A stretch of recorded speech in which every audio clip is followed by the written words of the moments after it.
Hello, good morning everybody. Once again I am Asutosh with the new topic. पिछले class में हम लोग human आई के बारे में देखे थे। आज हम लोग डिफेक्ट्स ऑफ विजन देखेंगे। ठीक है, डिफेक्ट्स ऑफ विजन। तो देखिए, डिफेक्ट्स ऑफ विजन में हम पहला जो विजन देखेंगे, जो डिफेक्ट है वो उसको बोलते हैं नियर साइटेडनेस या शॉर्ट साइटेडनेस या मायोपिया। ठीक है, तो नाम से क्या लग रहा है? नियर साइटेडनेस मतलब हमें नज़दीक का चीज़ देखने में दिक्कत होनी चाहिए। ठीक है, नियर साइटेडनेस हिंदी में इसको निकट दृष्टि दोष बोलेंगे। तो टर्म से लग रहा है कि हमको नज़दीक का चीज़ देखने में दिक्कत होनी चाहिए, लेकिन ऐसी बात नहीं है। मीनिंग इसका ठीक उल्टा है। हम नज़दीक का ही चीज़ क्लियरली देख पाते हैं और दूर के चीज़ को ही देखने में दिक्कत होती है। तो हम पहले डिफाइन करेंगे वैसा आई, सच आई।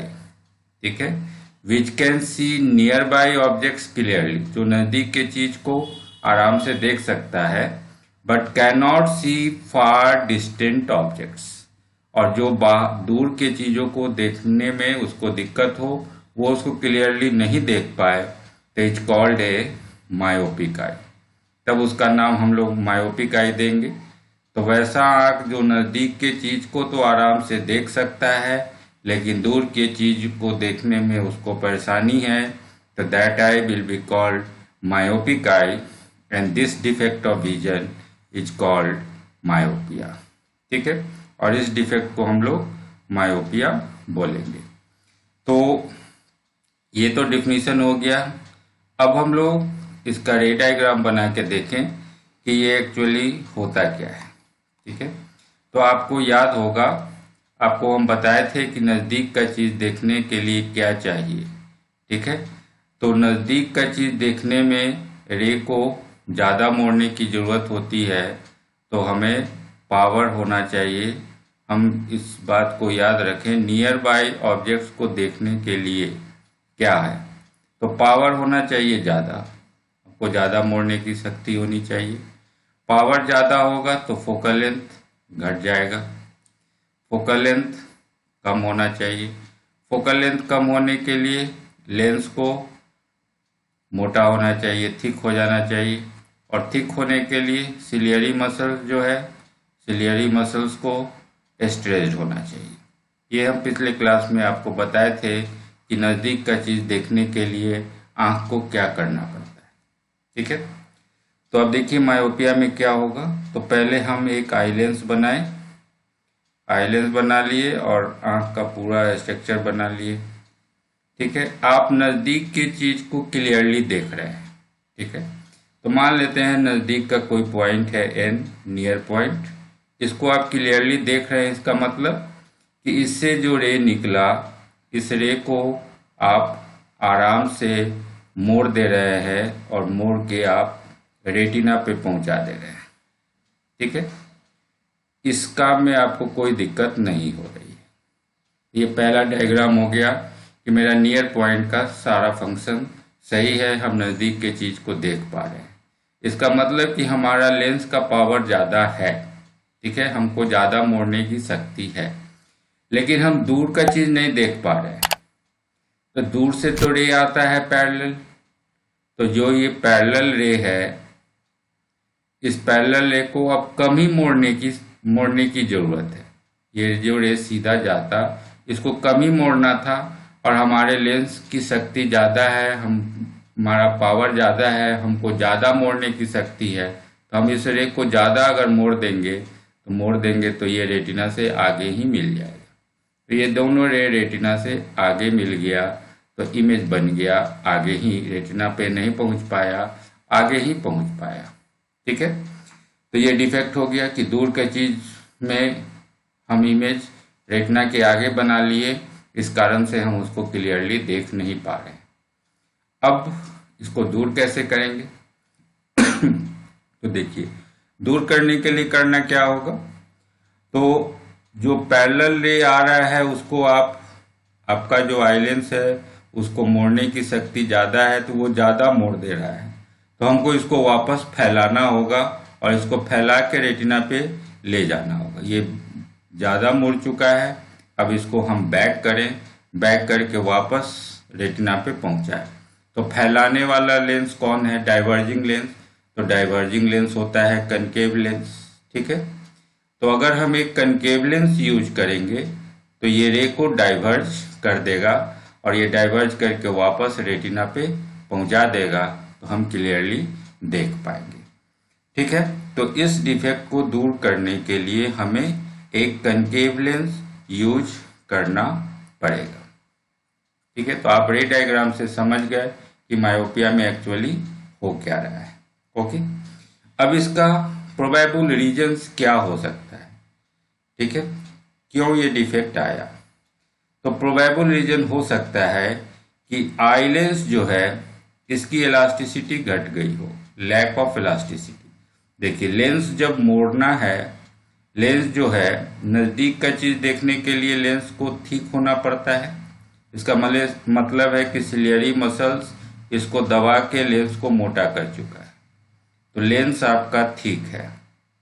अब दूर का चीज़ देखने के लिए लेंस को पतला होना पड़ेगा, लेंस को पतला होना पड़ेगा, थिन होना पड़ेगा। तो सिलियरी मसल्स तो रिलैक्स हो गया लेकिन लेंस पतला नहीं हो पा रहा है। मतलब आप पढ़े होंगे इलास्टिसिटी में कि अगर हम किसी भी ऑब्जेक्ट पे डिफॉर्मिंग फोर्स लगाते हैं तो उसका शेप बदलता है, लेकिन अगर हम डिफॉर्मिंग फोर्स हटा लेते हैं तो बॉडी अपने ओरिजिनल शेप एंड साइज को रिगेन कर लेता है।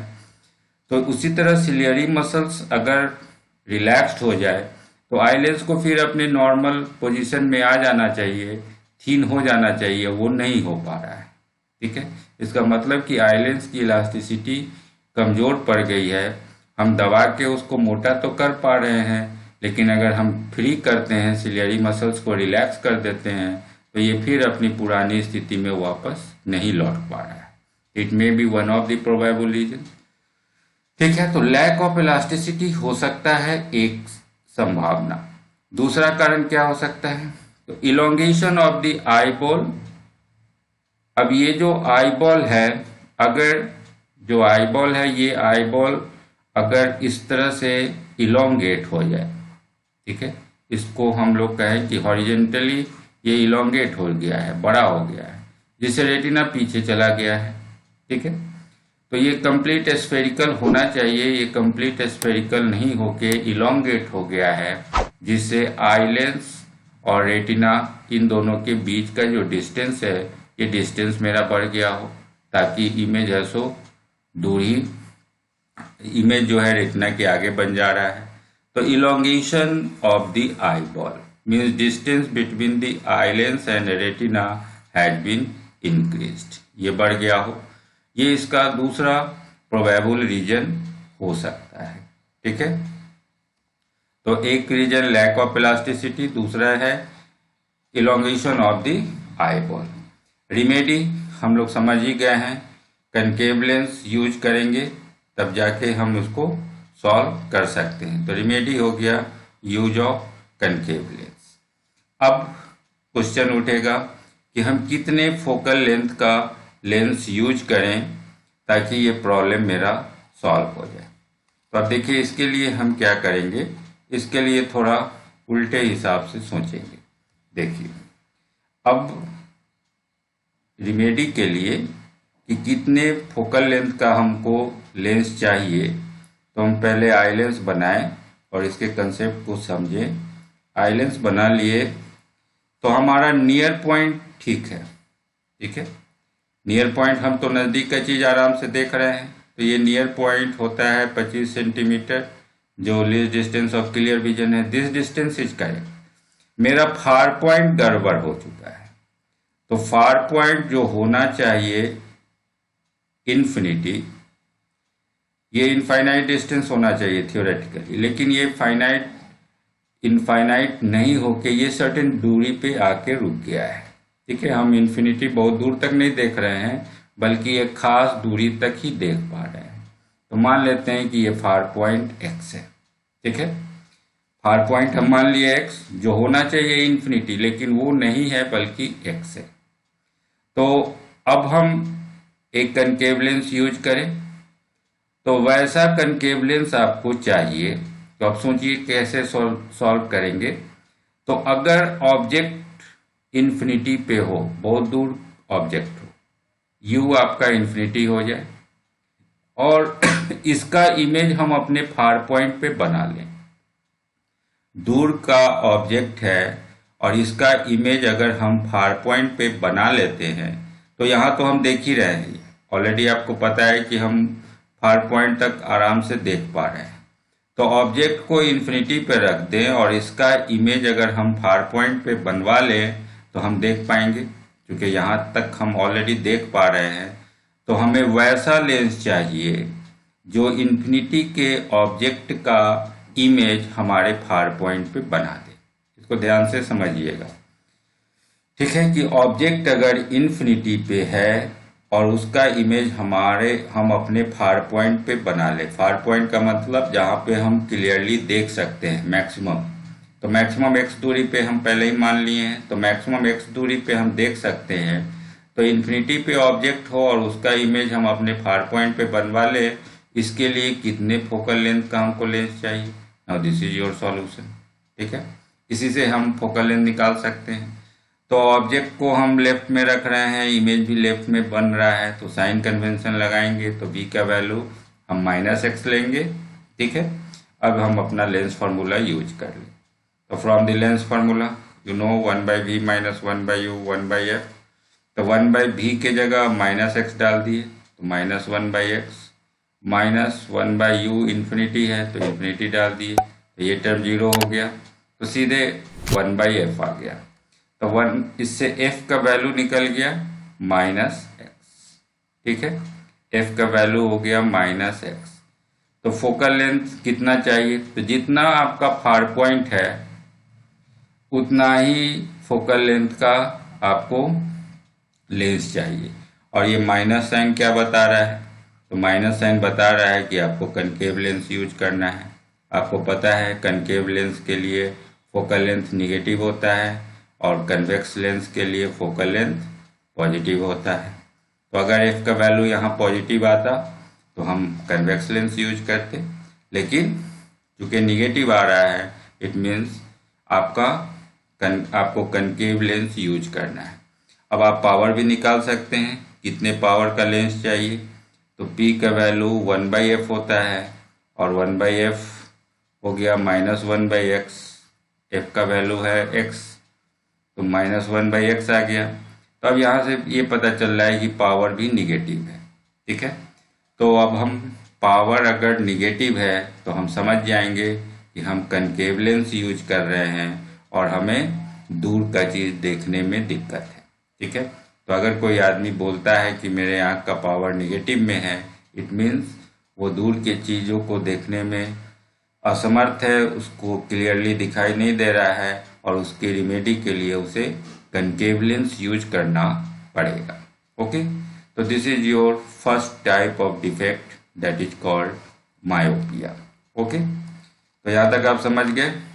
अब हम लोग सेकेंड देखते हैं। सेकेंड जो डिफेक्ट है that is called either far sightedness और लॉन्ग साइटेडनेस या हाइपरमेट्रोपिया, ठीक है, हाइपरमेट्रोपिया। तो अब ये फार साइटेडनेस है, दूर का, तो फिर टर्म से ये पता चल रहा है कि आपको दूर का चीज देखने में दिक्कत होनी चाहिए, ठीक है। ये दूर दृष्टि दोष हो गया हिंदी में, लेकिन ऐसी बात नहीं है, फिर डिफिनीशन उल्टा है। वैसा आई जो दूर का चीज ही क्लियरली देख सके, which can see far distant objects clearly, जो दूर का चीज ही आराम से देख पाए, लेकिन उसको नजदीक का चीज देखने में ही दिक्कत हो, cannot see nearby objects, it's called a hypermetropic eye. तो वैसा आई जो दूर का चीज आराम से देख सकता है लेकिन नजदीक का चीज देखने में उसे परेशानी है, तो उस आंख को हम लोग हाइपरमेट्रोपिक आई कहेंगे। और ये जो डिफेक्ट ऑफ विजन है that is called hypermetropia. Okay, तो ये हाइपरमेट्रोपिया हो गया। अब इसको हम रे डायग्राम से भी देखें। तो आप दूर का चीज आराम से देख पा रहे हैं। ठीक है, दूर का चीज आराम से देख पा रहे हैं। तो दूर का चीज पहले हम अपना आई लेंस बना लें, आई लेंस बनाएं और उसके बाद तब दूर के चीज का डायग्राम बना के देखिए। हम पहले आई लेंस बनाए अपना और आँख का पूरा स्ट्रक्चर बना लिए, और अब सोचते हैं कि हम दूर का चीज देख रहे हैं क्लियरली। तो दूर से थोड़े पैरेलल आता है, तो ये पैरेलल रे आया और इसको हमें कम मोड़ने की ज़रूरत है। तो इसको हम कम मोड़े और ये मेरा मुड़ के पहुंच गया रेटिना पे। तो ये पहला इमेज बन गया। देखिए इसी फिगर में तीन तीन इमेज है। ये फर्स्ट इमेज बन गया कि हम दूर का चीज़ आराम से देख पा रहे हैं। ठीक है, अब नज़दीक का चीज़ देखना है, यहाँ हमें परेशानी है। तो दूर का चीज़ में क्या है, दूर का चीज़ देखने में आपको बहुत कम ही मोड़ने की ज़रूरत है। ठीक है, कम ही मोड़ने की ज़रूरत है। लेकिन नज़दीक का चीज़ अगर हम लेते हैं, नज़दीक से जो रे को इंसिडेंट कराते हैं, तो इसको हमें ज़्यादा मोड़ने की ज़रूरत है, लेकिन हम मोड़ नहीं पा रहे हैं ज़्यादा। इसको ज़्यादा मोड़ना था, मोड़ के रेटिना पे पहुंचाना था, लेकिन हम मोड़ ज़्यादा नहीं पा रहे हैं। क्योंकि यही डिफेक्ट है हमारा, हम नज़दीक का चीज़ नहीं देख पा रहे हैं, तो हम ज़्यादा नहीं मोड़ पाएंगे। तो ये क्या होगा, रेटिना पे नहीं मिलेगा, बल्कि ये कम मोड़ेंगे इसको, तो ये रेटिना से पीछे निकल जाएगा। ठीक है, तो आपका इमेज बन गया रेटिना से पीछे।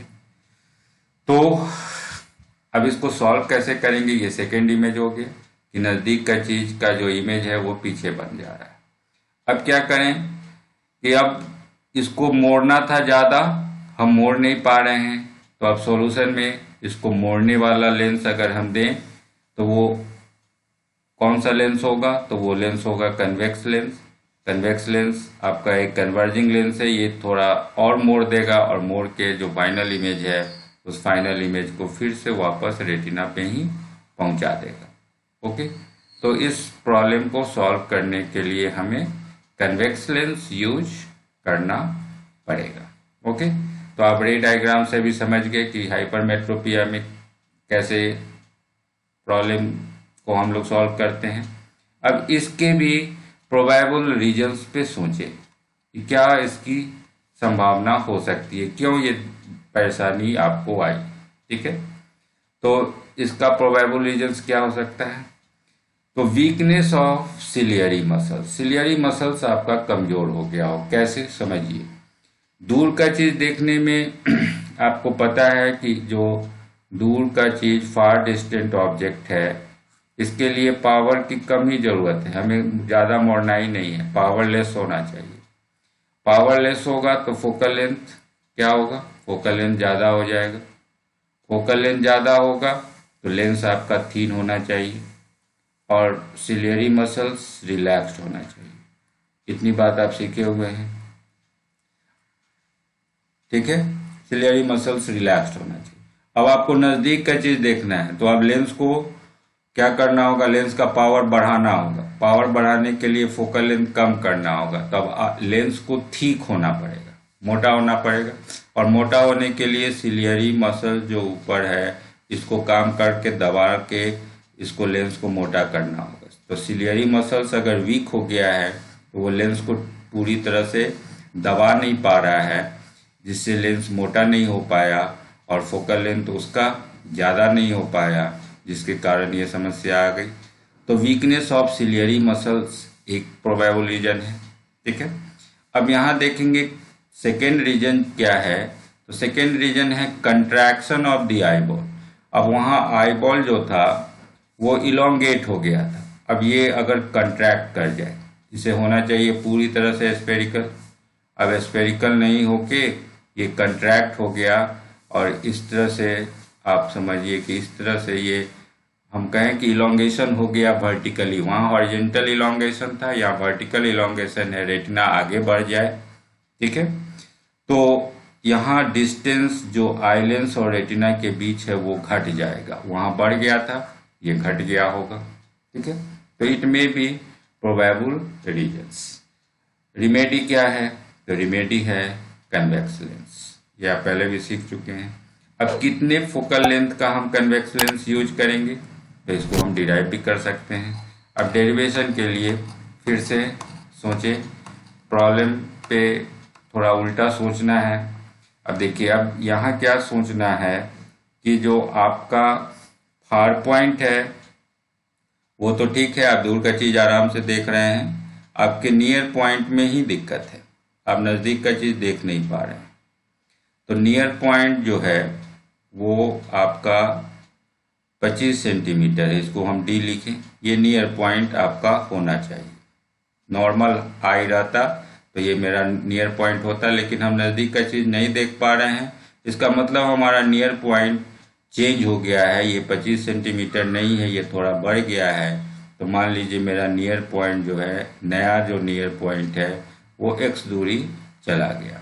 ठीक है, यहाँ तक समझ गए। तो हम मान लेते हैं कि मेरा नियर पॉइंट x है, होना चाहिए था d 25 सेंटीमीटर, लेकिन ये 25 नहीं है, बढ़ के 50, 100 कुछ भी हो चुका है। तो हम उसको x मान लिए कि मेरा नियर पॉइंट x है। तो अब सोचिए कि हम कैसा लेंस यूज करें। तो हम अब मेरा नियर पॉइंट x दूरी पे है, यहाँ पे हम देख पा रहे हैं। ठीक है, यहाँ तक हम यहाँ पे कोई ऑब्जेक्ट रखेंगे तो उसको क्लियरली देख पाएंगे। तो ऑब्जेक्ट को हम नियर पॉइंट पे रखें, ओरिजिनल नियर पॉइंट पे। u का वैल्यू हम d ले लें, u जो है उसको d ले लें, ऑब्जेक्ट को रखें यहाँ नियर पॉइंट पे, और इसका इमेज हम एन डैश पे बना लें, मतलब जो मेरा नियर पॉइंट है x उस पे बना लें, तो मेरा प्रॉब्लम सॉल्व हो जाएगा। क्योंकि यहाँ तक तो हम देख ही रहे हैं, x दूरी पे हम देख रहे हैं, हम 25 पे रखेंगे तो नहीं देख पाएंगे। तो हम ऑब्जेक्ट यहीं रखें, लेकिन इसका इमेज बनवा लें x पे। तो वैसा लेंस हमको चाहिए जो ऑब्जेक्ट रहे d पे और उसका इमेज बना ले x पे, हमारे नियर पॉइंट पे। इसके लिए कितने फोकल लेंथ का लेंस चाहिए, f इज इक्वल टू वाट। तो now this is your solution. ठीक है, u का वैल्यू हम -d सब लेफ्ट में ले रहे हैं और साइन कन्वेंशन यूज कर रहे हैं। तो u है -d, ऑब्जेक्ट रखेंगे अपने नियर पॉइंट पे और उसका इमेज बना लेंगे जहाँ पे हम क्लियरली देख रहे हैं x पे। तो v का वैल्यू -x, u का value -d, f is equal to what. अब इसको लेंस फार्मूला यूज कर लें, तो 1/v - 1/u is equal to 1/f। तो v के जगह हम -1/x डाल दिए, माइनस साइन है ही, और u के जगह -1/d डाल दिए। ठीक है, तो that is equal to 1/f, और ये माइनस माइनस प्लस हो गया, तो -1/x + 1/d is equal to 1/f।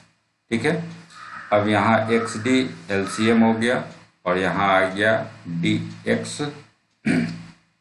पहले x हट जाएगा तो d आएगा, और फिर तो आपका रिजल्ट आ जाएगा d, यहाँ -d और यहाँ +x, तो हम लिखेंगे इसको x - d divided by xd is equal to 1/f। तो ये 1/f का वैल्यू आया, हम इसको f के टर्म में ले जाएं तो इसको रेसिप्रोकल निकाल लें, तो f का वैल्यू क्या आया, xd/x - d। ओके, तो अब यहाँ से क्या क्लियर हो रहा है, तो देखिए already x is greater than d, x जो है वो d से बड़ा है, आपका नियर पॉइंट बढ़ चुका है, तो ये टर्म पॉजिटिव आया, तो इसका माने f का वैल्यू पॉजिटिव आएगा। तो f पॉजिटिव आएगा, इससे निष्कर्ष निकला कि हमें कन्वेक्स लेंस यूज करना है। ठीक है, और कितना पावर होना चाहिए, तो पावर का value p is equal to 1/f से निकालेंगे, और 1/f का वैल्यू ऑलरेडी निकाल चुके हैं, x - d/x - xd, तो ये पावर आ गया। तो पावर चूंकि फोकल लेंथ पॉजिटिव है तो पावर भी पॉजिटिव आएगा। तो अगर अब कोई आदमी बोल रहा है कि मेरा पावर पॉजिटिव है, इट मीन्स हमें नज़दीक का चीज़ देखने में परेशानी है, और इसे दूर करने के लिए हमें कन्वेक्स लेंस यूज करना पड़ेगा। ओके, यहाँ तक समझ गए हम लोग। तो ये दो डिफेक्ट हम लोग समझ गए। ठीक है, एक मायोपिया और एक हाइपरमेट्रोपिया। इसके अलावा भी एक दो डिफेक्ट और देखते हैं। जो तीसरा डिफेक्ट है उसको हम लोग बोलते हैं प्रेसबायोपिया। ठीक है, प्रेसबायोपिया। प्रेसबायोपिया क्या है, तो actually it is nothing, it is hypermetropia due to ageing. Hypermetropia due to ageing. ठीक है, आपको नजदीक का चीज देखने में दिक्कत है, लेकिन ये एजिंग के कारण है, उम्र बढ़ने के कारण है। ठीक है, तो उसको हम लोग प्रेसबायोपिया बोलेंगे। एक्चुअली क्या है कि आफ्टर 40 ईयर्स, 40 साल के बाद, ठीक है ना, हर आदमी में ये जो नज़दीक का चीज़ देखने की जो समस्या है वो बढ़ना ही है। ठीक है ना, धीरे धीरे ये एजिंग प्रोसेस है, इसका कोई एक्सेप्शन नहीं है। उम्र बढ़ेगी तो आँख की रोशनी आपकी कम होगी ही, आपको नज़दीक का चीज़ देखने में परेशानी होगी ही। तो अगर आपको हाइपरमेट्रोपिया हुआ है एजिंग के कारण, तो उसका नाम हम लोग देंगे प्रेसबायोपिया। बचपन में ही अगर ये हो गया तब वो हाइपरमेट्रोपिया है, और ड्यू टू एजिंग अगर ये समस्या आ रही है तो that is your presbyopia. Okay, तो रिमेडी कुछ भी नहीं है, वही चीज करना है, हमें कन्वेक्स लेंस यूज करना है। ठीक है, अगर 40 के बाद जैसे उम्र बढ़ रही है और आपको ये दोष नहीं हो रहा है, तो ये अलग एक तरह का डिफेक्ट हो गया कि एज तो मेरा बढ़ता जा रहा है लेकिन हमको नज़दीक देखने में कोई दिक्कत नहीं हो रही है। आफ्टर 40 सबको इस बीमारी से गुजरना ही है। ये एक्चुअली बीमारी नहीं है, ये आपका एजिंग प्रोसेस है। तो this is your third type of defect, presbyopia. कभी कभी क्या होगा, फोर्थ डिफेक्ट देखिए, कभी कभी होगा कि आपको मायोपिया और हाइपरमेट्रोपिया दोनों है, नज़दीक भी देखने में दिक्कत है और दूर का चीज़ भी देखने में दिक्कत है। तो मायोपिया भी है और हाइपरमेट्रोपिया भी है। ठीक है, ये दोनों डिफेक्ट है। अगर तो दोनों डिफेक्ट है तो हम क्या करेंगे, तो इसके लिए बाईफोकल लेंस को यूज करेंगे। आपको ऑलरेडी पता है हाइपरमेट्रोपिया में हमें कन्वेक्स लेंस यूज करना है, मायोपिया में कनकेव लेंस यूज करना है। तो अब जो हम ग्लास बनवाएंगे उसमें बाईफोकल, हाफ रीजन में ऊपर का लेंस दूर देखने के लिए और आधे रीजन में नज़दीक का चीज़ पढ़ाई करने के लिए हम दोनों लेंस को यूज करेंगे। ठीक है, तो उसको हम लोग बाईफोकल लेंस बोलेंगे, एक में मायोपिया के लिए, एक में हाइपरमेट्रोपिया के लिए। तो ये फोर्थ टाइप का डिफेक्ट हो गया। ठीक है, अब एक पांचवें डिफेक्ट को देखेंगे जिसका नाम है एस्टैग्मैटिज्म। अब इसमें क्या है, इस बीमारी से जो लोग हैं तो वो किसी नेटवर्क को ठीक से देख नहीं पाते। मान लीजिए हम कोई एक नेटवर्क बनाते हैं, हॉरिजॉन्टल और वर्टिकल लाइंस का एक मेश बनाते हैं। ठीक है, इस मेश में क्या है कि हॉरिजॉन्टल और वर्टिकल लाइंस हमने बनाया है। तो अब जो आँख जिसमें एस्टैग्मेटिज्म का प्रॉब्लम है, तो वो अगर हॉरिजॉन्टल लाइन पे फोकस करेंगे तो उनको वर्टिकल लाइन टेढ़ा नजर आएगा, और अगर वर्टिकल लाइंस पे फोकस करेंगे तो हॉरिजॉन्टल लाइंस उनको टेढ़ा मेढ़ा नजर आएगा। तो वैसा आँख जो लाइंस ऑफ नेटवर्क्स जो है उसको ठीक से आइडेंटिफाई नहीं कर पाते हैं, उस आँख को हम कहेंगे कि वो एस्टैग्मेटिज्म से ग्रसित है। और इनको सॉल्व कैसे करेंगे, तो इसको सॉल्व करने के लिए इसका प्रोबेबल रीजन पहले क्या होगा, तो आईबॉल जो कंप्लीटली स्फेरिकल होना चाहिए। ठीक है, तो इनका जो आंख होता है वो कंप्लीटली स्फेरिकल नहीं होता है, बल्कि उनके कर्वेचर में ही प्रॉब्लम रहता है। ठीक है, उनका कहीं पे कर्वेचर बढ़ जाएगा, कहीं पे कम हो जाएगा, उनके कर्वेचर में प्रॉब्लम है। और इसको सॉल्व कैसे करेंगे, तो सॉल्व करेंगे सिलिंड्रिकल लेंस यूज करेंगे यहाँ। ठीक है, तो ये आपका पांचवें तरह का प्रॉब्लम हो गया, डिफेक्ट्स ऑफ विजन। एक और प्रॉब्लम है जिसको हम लोग कलर ब्लाइंडनेस बोलते हैं, उसके बारे में आप लोग पहले भी जानते होंगे कि हम किसी खास कलर को आइडेंटिफाई नहीं कर पाते हैं। ठीक है, तो दैट्स ओवर फॉर टुडे। उम्मीद है आप सारा डिफेक्ट्स ऑफ विजन समझ गए होंगे। आपको मेनली मायोपिया और हाइपरमेट्रोपिया पे ध्यान देना है। ओके, तो that's over for today. Thank you.